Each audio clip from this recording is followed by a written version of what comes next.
નમસ્કાર, border news કચ્છમાં આપનું સ્વાગત છે। રાષ્ટ્રીય સ્વયંસેવક સંઘ દ્વારા સંઘ શતાબ્દી વર્ષ નિમિત્તે નખત્રાણા ખાતે પ્રમુખ જનગોષ્ઠીનું આયોજન કરવામાં આવ્યું હતું। કાર્યક્રમમાં સમાજના વિવિધ ક્ષેત્ર સાથે સંકળાયેલા અગ્રણીઓ, બુદ્ધિજીવીઓ અને યુવા પ્રતિનિધિઓ ઉપસ્થિત રહ્યા હતા। ગોષ્ઠી દરમિયાન યોજાયેલા પ્રશ્નોત્તરી કાર્યક્રમમાં ઉપસ્થિત અગ્રણીઓએ રાષ્ટ્રજીવન અને સમાજ વ્યવસ્થા સાથે જોડાયેલા અનેક વિષય પર પોતાના પ્રશ્નો રજૂ કર્યા હતા। પ્રશ્નોત્તરીમાં ભારતમાં વધી રહેલા જનસંખ્યા અસંતુલન, પર્યાવરણીય સંકટમાં સામાન્ય નાગરિકની ભૂમિકા, જેનજી તથા યુવા પેઢીને દિશાબદ્ધ અને લયબદ્ધ બનાવવાના ઉપાયો, જ્ઞાતિ પ્રથાના જ્ઞાતિવાદમાં પરિવર્તનથી ઊભા થતા પડકારો તેમજ અનામત પ્રથા અંગે સંઘનું દ્રષ્ટિબિંદુ જેવા વિષયો પર અગ્રણીઓએ ખુલ્લા મનથી પ્રશ્નો પૂછ્યા હતા। કાર્યક્રમના મુખ્ય વક્તા અને સંઘ સંચાલક ડોક્ટર સંજીવભાઈ ઓઝાએ દરેક પ્રશ્નના તર્કસંગત અને સંતોષકારક ઉત્તર આપતા ઉપસ્થિત અગ્રણીઓના મનમાં રહેલી જિજ્ઞાસાઓનું સમાધાન કરવાનો સનિષ્ઠ પ્રયાસ કર્યો હતો। તેમના વક્તવ્ય દરમિયાન રાષ્ટ્રચિંતન, સામાજિક સમરસતા, સાંસ્કૃતિક એકતા અને જવાબદાર નાગરિકતાના મૂલ્યો પર વિશેષ ભાર મૂકવામાં આવ્યો હતો। ગોષ્ઠીનું સમગ્ર વાતાવરણ વિચાર પ્રેરક અને રાષ્ટ્રભાવનાથી ઓતપ્રોત બન્યું હતું। કાર્યક્રમના અંતે ઉપસ્થિતોએ આવા બૌદ્ધિક સંવાદો સમાજમાં સકારાત્મક દિશા પ્રદાન કરે છે તેવી લાગણી વ્યક્ત કરી હતી। સમાનતા એ બધાનો અધિકાર અને હક છે અને સમાનતા હોવી જોઈએ, પણ ભારતની અંદર એક હમણાં મારી દ્રષ્ટિએ થોડોક લાગતો અંગત મારો મત છે કે જાતિગત વ્યવસ્થા ઉપર અત્યારે સૌથી મોટામાં મોટો મારો એનામાં સોશિયલ મીડિયાનો ઉપયોગ અને દુરુપયોગ બંને થઈ રહ્યા છે। સમાનતા, સમાન હક બધાને મળવા જોઈએ એ નવી વાસ્તવિકતા છે, છતાંય પણ કાયદાકીય ગૂંચવાડા કે મૂંઝવણો અવારનવાર ઉપસ્થિત થતી રહે છે એવું દેખાતું હોય એમ લાગે છે। સમજો કે અત્યારે યુજીસીનો કાયદો આવ્યો, એનામાં પણ સરકારની ક્યાંક સારી અને ખરાબ ભૂમિકા કહેવાવાળા બંને વર્ગો નીકળ્યા। એનામાં સંઘના વડા તરીકે એકાદ બે નિવેદન આવ્યા, એનામાં ઘણાએ સમર્થન આપ્યું છે, ઘણાએ એને વિવાદિત ગણાવ્યું છે। નાગરિકોને એની સુચારુ વ્યવસ્થા મળી રહે એના માટે સંઘની ભૂમિકા શું છે હું એ જાણવા માંગુ છું। મૂંઝવણ મૂકે છે કે જે દેવ પૂજા કરે છે દેશની પૂજા નથી કરી શકતો, અને જે દેશની પૂજા કરે છે દેવ પૂજા નથી કરી શકતો। તો મને જે વાત મૂંઝાય છે એના બારામાં, કારણ કે મહારાણા પ્રતાપની વાત કરું તે પોતે ઘાસ ખાઈને અને પોતાના ધર્મનું રક્ષણ કર્યું હતું, તો આ દેવ પૂજા અને દેશ પૂજા મને મૂંઝવણ મૂકે છે। આનો જવાબ આપો એનો। આપણે અહીં રાષ્ટ્રીય ભાવના ને વધુમાં વધુ વફાદાર થઈએ એના માટે રાષ્ટ્રીય સ્વયંસેવક સંઘ છે અને એનો વ્યાપ વધે અને 100 વર્ષની ઉજવણીમાં વધુમાં વધુ લોકો સુધી આ વાતનો ફેલાવો થાય એટલે આપણામાં ભાવના જાગે એવા આપણે સૌ અહીંયા ભેગા થયા છીએ એટલે આના પ્રયત્ન કરવા પડે। લગભગ તમામ ગોષ્ઠીઓ અને સભાઓનું એક જ ટ્રેન્ડ હોય છે કે એક એમના જે મુખ્ય વ્યક્તિ હોય એમનું એક ટેલિસ્કોપિક વ્યૂ આપવામાં આવે અને એમના જે કોઈ પણ વાતો સંસ્કારો છે એની એક કોમન ટ્રેન્ડિંગ વાત કરવામાં આવે છે। સામાન્ય રીતે બધા જે ધર્મમાં માનતા હોય એ ધર્મની સભામાં છે, આપણી આરએસએસની સભામાં જઈએ તો બધા એક જ પેટર્નથી વાત કરે છે। જે કોઈ પણ મુખ્ય વક્તા હોય એમની રજૂઆત શૈલી એક જ પેટર્નની હોય છે અને આ જે કોઈ વાત હોય એ શ્રોતા સાંભળે છે પણ એક મોટિવેટેડ ઉભરા જેવું હોય છે। અહીંયાથી ઘરે ગયા પછી જેવો માહોલ ઘરનો મળે એટલે 4 કલાકની અંદર સાયકોલોજી એમ કહે છે કે આ ઉભરો 4 કલાકની અંદર સમી જાય છે। તો આ સંસ્કારો જે અહીંયાથી મેળવા એમને દ્રઢીકૃત કરવા માટે એક શ્રોતા તરીકે અમારે શું કરવું જોઈએ કે જેથી લાંબા સમય સુધી એ સંસ્કારનું સિંચન અમારામાં રહે અને ખરા અર્થમાં અમે દેશની સેવા માટે કંઈક કરી શકીએ। આભાર। તો મારે જાણવું છે કે અત્યારની પરિસ્થિતિ પ્રમાણે આપણે દેવ પૂજા બધું થઈ રહ્યું છે, પણ પ્રકૃતિ પૂજા કેટલી થઈ રહી છે અને એના ઉપર તમારા શું વિચાર છે? અને જેમાં આપણે 2-3 રાજ્યો જોઈએ નીચે કેરળ કે બંગાળ કે જ્યાં સંખ્યા વધતી જાય છે, આપણે ઘટતી જાય છે. અને આપે વિદેશોમાં યાત્રાઓ કરી છે, આપણા વિચારો મૂક્યા છે. ભારતમાં પણ ઘણા બધા રાજ્યોમાં આપણા વિચારો મૂક્યા હશે. તો આપને આગળનું ભારતનું ભવિષ્ય કેવું દેખાઈ રહ્યું છે અને જતે દિવસે ભારતની પરિસ્થિતિ શું થશે? અત્યારે મજબૂત શાસન, સશક્ત શાસન અને રાષ્ટ્રની વિચારધારાના હાથમાં છે. આગલી વખતે 300 સીટ હતી, આ વખતે 240 આવી. એમાં જો 10-15 સીટો ઘટે અને શાસન જાય તો આગળ ભારતનું ભવિષ્ય કેવું રહેશે એના ઉપર આપણે પ્રકાશ પાડો. તો આજની પેઢીમાં પરિવર્તનની ઝડપ વધવાની જરૂર છે. તો નવા યંગસ્ટર માટે, અમારા યંગસ્ટર માટે નવી પેઢીને દોરવા માટે ઝડપ અને સામાન્ય કરતાં અલગ વિચારધારા અમે કેવી આપી શકીએ એના માટે જરાક રજૂઆત આપજો. ધન્યવાદ. કે અખંડ ભારતનું, તો આ અખંડ ભારતનું આપણું શું સપનું સાકાર થશે? પ્રેક્ટિસ કરું છું. જે રીતે આરએસએસને મેં જાણ્યું છે, બહુ મને નોલેજ નથી, પણ હમણાં 2 વર્ષથી આવતા જતો થયો છું. પણ મને એવું લાગી રહ્યું છે કે આપણું આરએસએસ થોડું મને એવું લાગે છે કે આરએસએસ થોડુંક ડાયું છે. દેશી ભાષામાં કહીએ તો સુશીલ, સમજુ. આપણામાં જે જોશ અથવા આપણે કહીએ ને મહાદેવ ભગવાનનું એક રૂપ છે શાંત ને એક છે રુદ્ર. તો મને એવું લાગે છે કે શાંત સ્વભાવ છે. તો મને ખાલી એટલું જાણવું છે એની પાછળનું કારણ શું.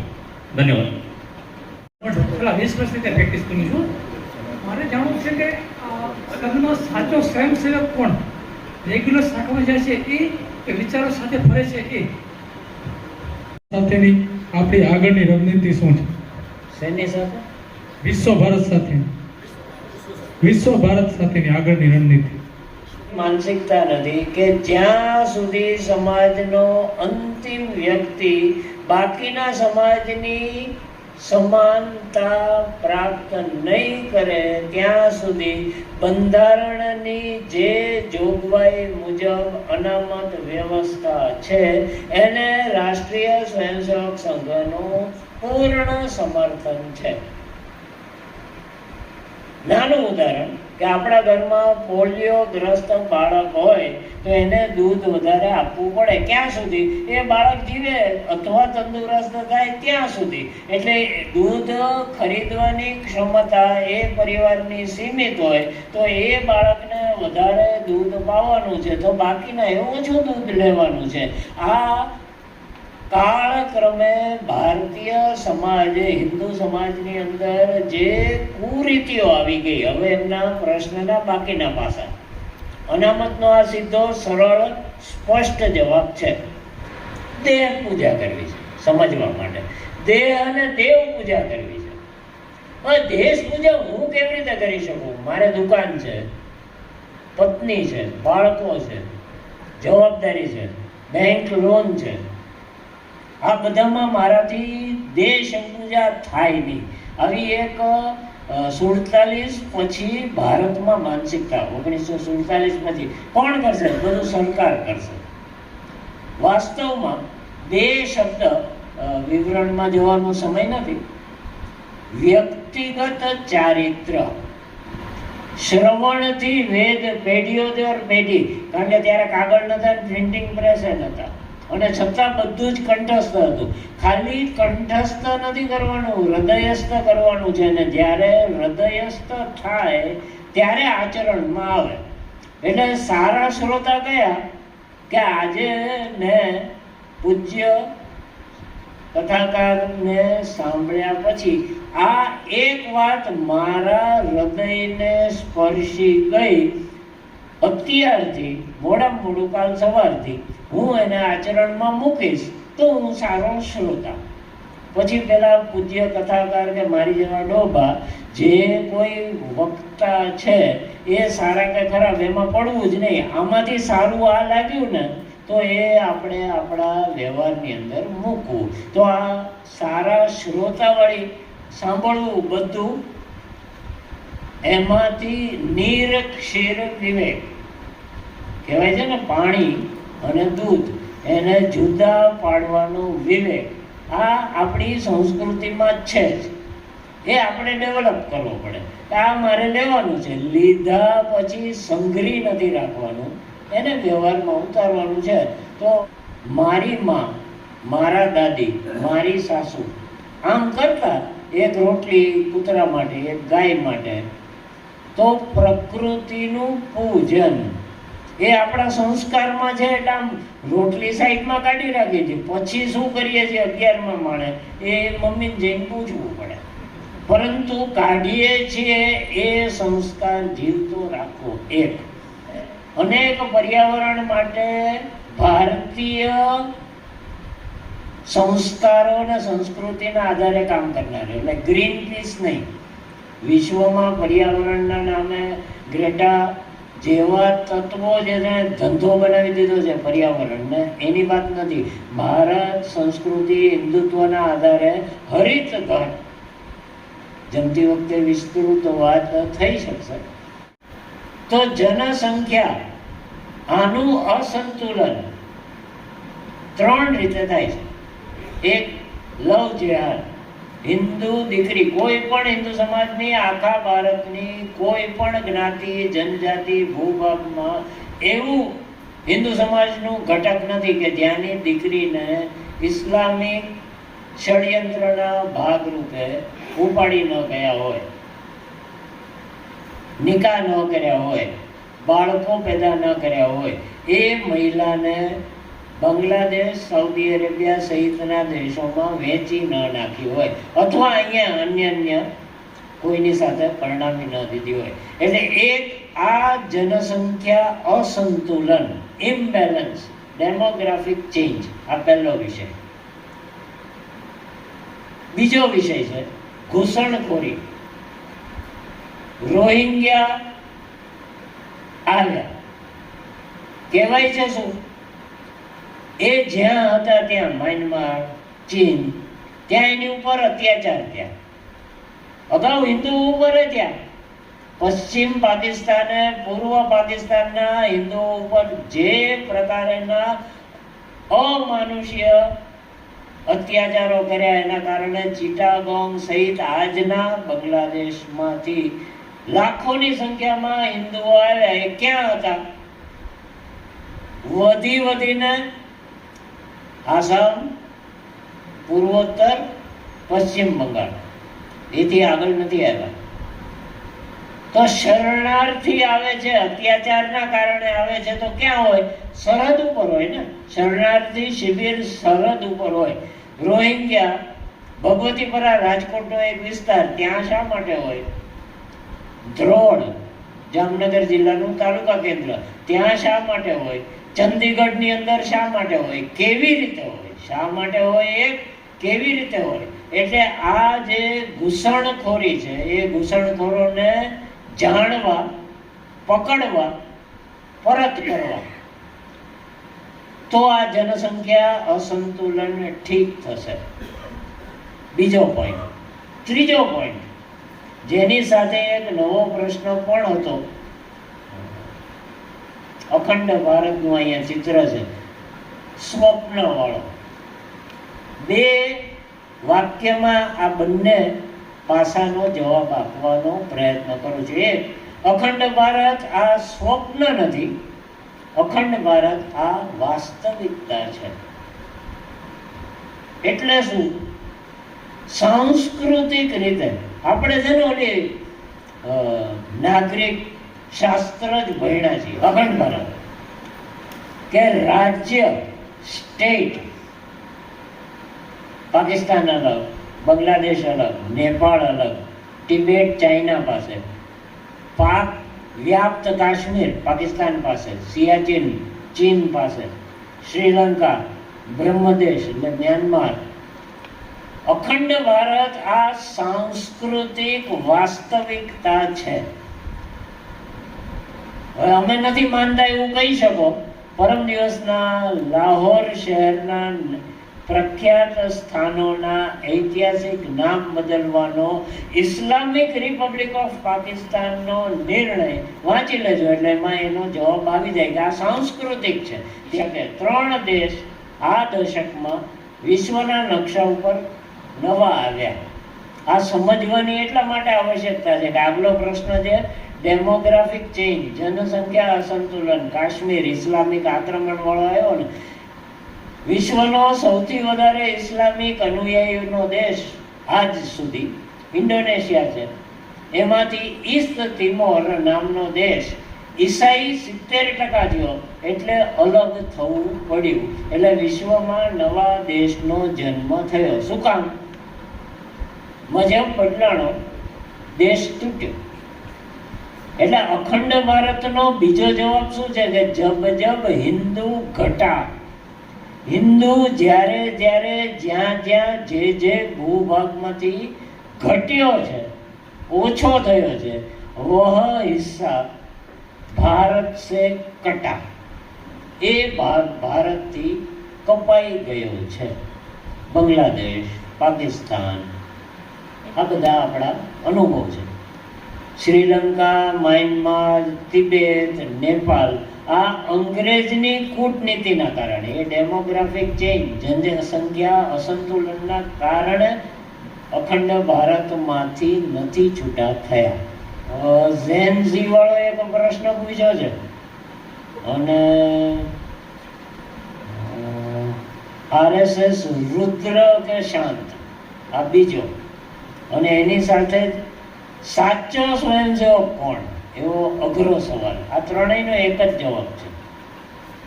સમયના અભાવે ને વ્યવહારિક રીતે પણ શું છે જવાબ? તો ઝેનઝી આ ભારતની કલ્પના નથી. અને એ ઝેનઝી, કોકરોચ જનતા પાર્ટી સહિતનું જે કંઈ ચાલે છે ને, એનાથી બહુ એ બધું ચાલશે. ચિંતા ચોક્કસ કરવી, ચીવટ ચોક્કસ રાખવી, જાગૃતિ ચોક્કસ ઉત્પન્ન કરવી જોઈએ, પણ એનાથી ભયભીત થવાની જરૂર નથી. બધાને અનુભવ છે. એવું યુવા શક્તિની ઉર્જાને દિશા આપવાનું કામ કોણ કરે? તો આ ભારત ભૂમિની જ્ઞાતિ વ્યવસ્થા, જ્ઞાતિવાદ નથી કહેતો, જ્ઞાતિ વ્યવસ્થા, સામાજિક સંસ્થા, ધાર્મિક સંસ્થા, સાંસ્કૃતિક સંસ્થાઓ, આ બધાની જવાબદારી છે કે દેશના યુવકને, યુવતીને ભારત સંસ્કૃતિ, હિન્દુત્વ, એના પાયાના મૂળિયા સાથે એને જોડવા જોઈએ. આ જોડીએ ને તો આજે ઉર્જા ઉડાડી દે કેપેસિટર. આનો જો ઇલેક્ટ્રિક ફ્લો વધી જાય તો ફટ અવાજ આવીને પંખો બંધ થઈ જાય, કારણ કે વીજળીનો પ્રવાહ વધી જાય છે. એવું નેપાળમાં શક્ય છે, બાંગ્લાદેશમાં શક્ય થયું, ભારતમાં નહીં થાય. અને એનો જવાબ આ રુદ્ર કે શાંત વાળા વિષયમાં છે. ભારત એટલે જ શાંત. આપણે આક્રમણ કોઈ દિવસ કર્યું જ નથી. આક્રમણ કર્યું છે તો જ્ઞાનથી, આત્મીયતાથી, સંસ્કૃતિથી, પ્રેમથી, એકબીજાને સહકાર આપવાથી, પરસ્પર પૂરક બનવાથી આપણે બધાને સાથે લીધા છે. આપણું રૌદ્ર સ્વરૂપ એ કદાચ આપણી મર્યાદા, કમજોરી ગણી શકીએ, પરંતુ હજારો વર્ષના ઇતિહાસમાં, એટલે આજે પણ દશેરાના દિવસે જ રાવણનું પૂતળું બળે, ગણવેશ પહેરે એ સ્વયંસેવક નહીં, શાખામાં જાય એ સ્વયંસેવક નહીં. આ બંને જરૂરી છે. જેના આચરણમાં ભારત ભક્તિ છે એ સાચો સ્વયંસેવક. કારણ કે સંઘ એ સમાજની અંદર કામ કરનારી કોઈ સંસ્થા નથી. આજે એવું દ્રશ્ય છે, એટલે છેલ્લું વાક્ય, સંઘ 100 વર્ષ પૂરા કર્યા, આગામી 100, 200, 300 જેટલા વર્ષ લાગે એટલા વર્ષ ધીરજ, પરિશ્રમ, સામૂહિકતા, હિન્દુત્વના આધારે આખો સમાજ સંઘ થઈ જાય. સંઘ અને સમાજ આજે બે આમ જુદા એકમ દેખાય છે, એ આખો સમાજ એક થઈ જાય ત્યાં સુધી કામ કરતા રહેવાનો સંકલ્પ લઈને કામ કરનાર છે. એટલે આવા કોઈ દેખાય કે આ સાચા કે સારા, તો આપણે સારાને જોવા જે સાચા નથી લાગતા એને સાચા કરવા. આપણે સારા જ રહેવું, સાચા તો હોવું જ જોઈએ. આટલું કહીને હું મારી વાત પૂરું કરીશું.